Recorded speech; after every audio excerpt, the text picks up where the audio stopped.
ओम नमो भगवते वासुदेवाय। प्रेम से बोलिए भगवान विष्णु की जय हो। दोस्तों, आज हम आपको श्रावण मास के कृष्ण पक्ष की कामिका एकादशी की कथा सुनाने जा रहे हैं।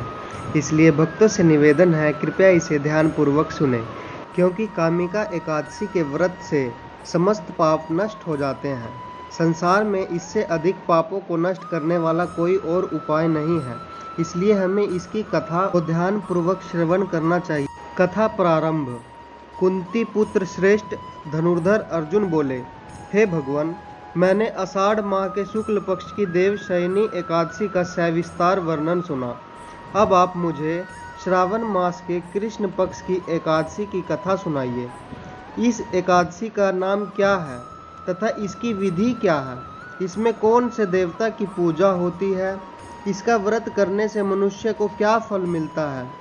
श्री कृष्ण भगवान बोले, हे अर्जुन, मैं श्रावण मास की पावन एकादशी की कथा कहता हूँ, ध्यान पूर्वक सुनो।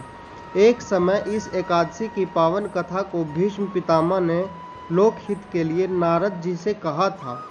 एक समय नारद जी ने कहा, हे पितामह, आज मेरी श्रावण के कृष्ण पक्ष की एकादशी की कथा सुनने की इच्छा है, अतः आप एकादशी व्रत की कथा विधि सहित सुनाइए। नारद के वचनों को सुनकर भीष्म पितामह जी बोले, हे नारद जी, आपने अत्यंत सुंदर प्रस्ताव किया है, आप ध्यान लगाकर सुनिए। श्रावण मास के कृष्ण पक्ष की एकादशी का नाम कामिका है। इस एकादशी की कथा सुनने मात्र से ही वाजपेय यज्ञ का प्राप्त मिलता है। कामिका एकादशी के व्रत में शंख चक्र गदाधारी भगवान विष्णु की पूजा होती है। जो मनुष्य इस एकादशी को धूप दीप नैवेद्य आदि से भगवान विष्णु की पूजा करते हैं, उन्हें गंगा स्नान के फल से भी उत्तम फल मिलता है। सूर्य या चंद्र में केदार कुरुक्षेत्र में स्नान करने से जो पुण्य मिलता है, वह पुण्य कामिका एकादशी की भगवान विष्णु की भक्ति पूर्वक पूजा करने से मिल जाता है।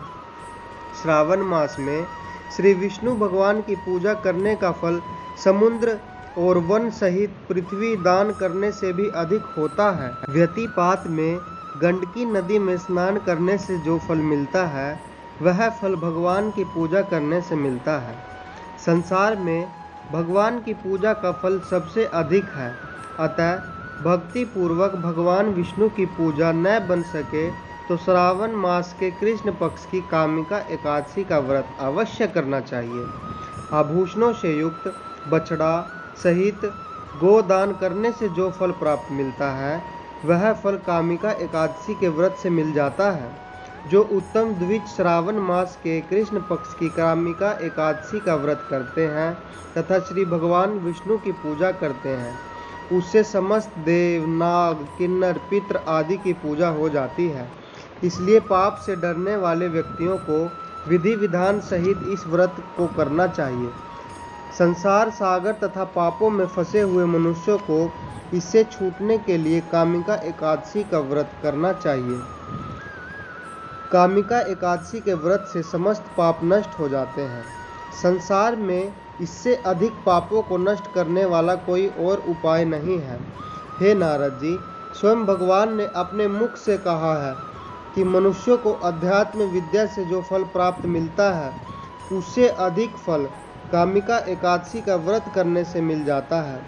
इस व्रत के करने से मनुष्य को न यमराज के दर्शन होते हैं, न ही नरक के दुख भोगने पड़ते हैं, वह स्वर्ग का अधिकारी बन जाता है। जो लोग इस दिन तुलसी दल से भक्ति पूर्वक श्री भगवान विष्णु की पूजा करते हैं, वह इस संसार सागर में रहते हुए भी इस प्रकार अलग रहते हैं, जिस प्रकार कमल पुष्प जल में रहता हुआ भी जल से अलग रहता है। भगवान की तुलसी दल से पूजा करने का फल 1 भार स्वर्ण और 4 भार चांदी के दान के फल के बराबर होता है। श्री विष्णु भगवान रत्न मोती मणि आदि आभूषणों की अपेक्षा तुलसी दल से अधिक प्रसन्न होते हैं। जो मनुष्य भगवान की तुलसी दल से पूजा करते हैं, उनके समस्त पाप नष्ट हो जाते हैं। हे नारद जी, मैं भगवान की अत्यंत प्रिय श्री तुलसी जी को नमस्कार करता हूँ। तुलसी जी के दर्शन मात्र से मनुष्य के समस्त पाप नष्ट हो जाते हैं और शरीर के स्पर्श मात्र से मनुष्य पवित्र हो जाता है। तुलसी जी को जल से स्नान कराने से मनुष्य की समस्त यम यातनाएं नष्ट हो जाती है। जो मनुष्य तुलसी जी को भक्ति पूर्वक भगवान के चरण कमलों में अर्पित करता है उसे मुक्ति मिलती है। जो मनुष्य इस कामिका एकादशी की रात्रि को जागरण करते हैं और दीपदान करते हैं उनके पुण्य को लिखने में चित्रगुप्त भी असमर्थ है। जो मनुष्य एकादशी के दिन भगवान के सामने दीप जलाते हैं उनके पितर स्वर्ग लोक में अमृत का पान करते हैं। जो मनुष्य भगवान के सामने घी का तेल का दीपक जलाते हैं उनके सूर्य लोक में भी सहस्त्रों दीपकों का प्रकाश मिलता है। प्रत्येक मनुष्य को कामिका एकादशी का व्रत अवश्य करना चाहिए। इस व्रत के करने से ब्रह्म हत्या आदि के समस्त पाप नष्ट हो जाते हैं। इस लोक में सुख भोग कर अंत में वे विष्णु लोक को जाते हैं।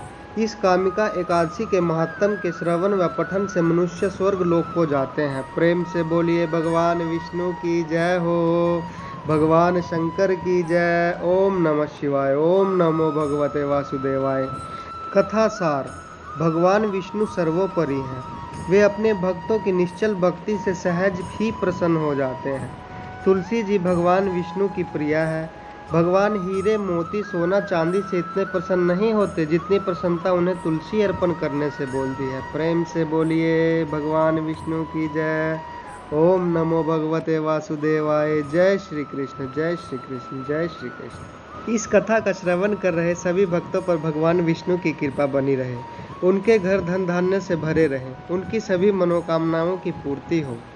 इसी के साथ दोस्तों हम आपसे आज्ञा चाहते हैं, यदि आपको हमारी कथा अच्छी लगी हो तो भगवान विष्णु का नाम लेके हमारे चैनल को अवश्य सब्सक्राइब करें। इससे हमारा उत्साह बढ़ता है। नमस्कार दोस्तों, धन्यवाद। ओम नमो भगवते वासुदेवाय। जय श्री कृष्ण, जय श्री कृष्ण, जय श्री कृष्ण।